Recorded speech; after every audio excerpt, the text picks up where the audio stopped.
আমি যদি নিজের আত্মশুদ্ধি না করে সমাজ সংস্কার করতে যাই তাহলে সেটা সফল হবে না। ইএফটি ফার্স্টের সাথে ট্রেড করুন যে কোনো জায়গা থেকে, ক্যাম্পাসে ক্লাসের ফাঁকে, ঢাকার জ্যামে বসে কিংবা ঘরে বসে। ট্রেডিং এখন হাতের মুঠোয়, তাই ট্রেড করুন যখন খুশি যেখানে খুশি।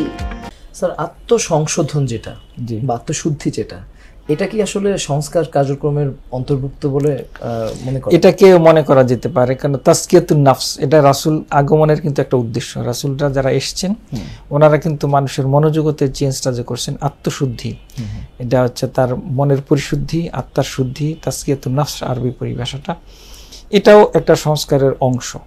কারণ আত্মশুদ্ধি না হলে সে দুর্নীতিতে জড়িয়ে পড়বে, সে অপরাধে জড়িয়ে পড়বে, অপকর্মে জড়িয়ে পড়বে, সে প্রবৃত্তির প্ররোচনায় দুনিয়ার অনেক নিষিদ্ধ কাজগুলিতে সে আগ্রহী হবে এবং এক্ষেত্রে দেখা যাচ্ছে সমাজে বিশৃঙ্খলা তৈরি হবে।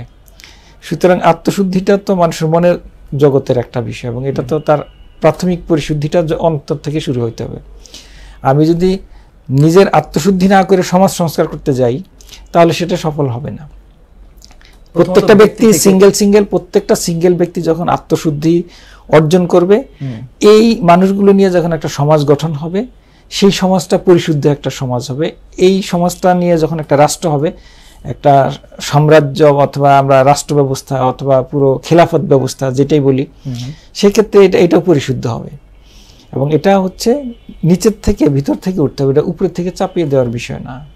এটাই কিন্তু রাসূল করেছেন এবং এই জন্য দেখা যাচ্ছে রাসূল সাল্লাল্লাহু আলাইহি ওয়াসাল্লাম যে মক্কায় 13 বছর ছিলেন, এর মধ্যে কিন্তু অনেকগুলি মৌলিক মানবীয় গুণাবলীর সংস্কার, মানুষের মানসিক চেতনা, চারিত্রিক গঠন, নৈতিক গঠন, তার যে আত্মশুদ্ধি, পরিশুদ্ধি, এই সবগুলি কিন্তু, এবং তাওহীদ শিরক থেকে মুক্ত থাকা, তাওহীদের প্রতি, একত্ববাদের প্রতি মানুষের যে বিশ্বাস, পরকালের প্রতি বিশ্বাস, নবী রাসূল, এই বিশ্বাসগুলি, এই সংস্কারগুলি রাসূল কিন্তু করেছেন। বিভিন্ন রকমের সংস্কার কার্যক্রম, সেটি শিক্ষা বা অর্থনীতি, রাজনীতি অথবা নারীদের অধিকার, বঞ্চিতদের অধিকার, এর পাশাপাশি আমরা অবকাঠামোগত সংস্কারের কথা যদি বলি, আল্লাহ রাসূল সাল্লাল্লাহু আলাইহি ওয়াসাল্লামের জীবনে এ ধরনের কোনো নজির কি আমরা পাই কিনা? যেমনটি আমরা অনেক সময় দেখেছি যে তিনি কাবা ঘর মেরামতের সময়, এই ধরনের কোনো বিষয় কি আছে? জি আছে, এটাও আছে। রাসূল সাল্লাল্লাহু আলাইহি ওয়াসাল্লাম কাবা ঘর সংস্কার করেছেন, কাবা ঘরের একটা অংশকে তিনি এটার সাথে যুক্ত করেছেন। এবং তারপর আমরা দেখি যখন রাসূল মদিনায় গেলেন, মসজিদে নববী রাসূল প্রতিষ্ঠা করলেন, তাই না? এবং অন্যান্যদেরকে তিনি উৎসাহিত করলেন এবং এই যারা মসজিদে কুবা তৈরি করলেন, মসজিদে কুবা তৈরি করার পর রাসূলকে যখন দাওয়াত দেওয়া হলো, রাসূল সেখানে গেলেন এবং রাসূল সাল্লাল্লাহু আলাইহি ওয়াসাল্লাম সেটা তাদেরকে প্রশংসা করলেন। এবং এই মসজিদে কুবা যারা প্রতিষ্ঠা করলেন, এদেরকে পবিত্র কোরআন সূরা তাওবাতে তাদের প্রশংসা করা হয়েছে। লা মাসজিদুন উসসিসা আলা তাকওয়া মিন আউয়ালি ইয়াউমিন, ওই শব্দ দিয়ে এখানে আলোচনা আসছে, অর্থাৎ তাদেরকে অনেক প্রশংসা করা হয়েছে। এবং এখনও যারা হজ করতে যান দেখবেন মসজিদে কুবাতে গেলে ওখানে নামাজ পড়লে একটা উমরার সওয়াব পাওয়া যায়, অনেক হাজি যান। তো এখানে অবকাঠামোটাও কিন্তু সংস্কারের একটা অংশ।